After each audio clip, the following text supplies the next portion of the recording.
প্রধান উপদেষ্টার তেজগাঁও কার্যালয়ে পুলিশের বিভিন্ন পর্যায়ের কর্মকর্তাদের নিয়ে বিশেষ বৈঠকে বসেন doctor Mohammad Yunus. Police super, range DIG, মহানগর পুলিশ কমিশনার সব ইউনিট প্রধান অংশ নেন বৈঠকে। পুলিশ কর্মকর্তারা আইন শৃঙ্খলা রক্ষা ও বাহিনী পরিচালনায় তাদের সীমাবদ্ধতার কথা সরকার প্রধানের কাছে তুলে ধরেন। তোমাদের তরফ থেকে কথাগুলো শুনে খুব খারাপ লাগলো, যে অবস্থার মধ্যে তোমাদেরকে কাজ করতে আমরা ঠেলে দিয়েছি, যে করো। পুলিশ বাহিনীকে রাজনৈতিক প্রভাব মুক্ত রেখে পেশাদারিত্বের সাথে পরিচালনার নির্দেশ দেন ডক্টর ইউনূস।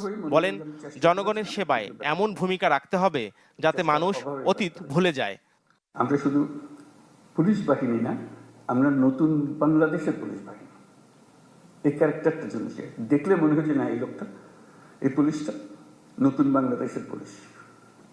তোমার কাজে কর্মে তখন মানুষ অতীত ভুলে যাবে, মাফ করে দেবে, যা আমাদের সবাইকে ভুক্তভোগী হতে হয়েছে, সেটার কারণে তাদেরকে সেই ভূমিকা পালন করতে হয়েছে।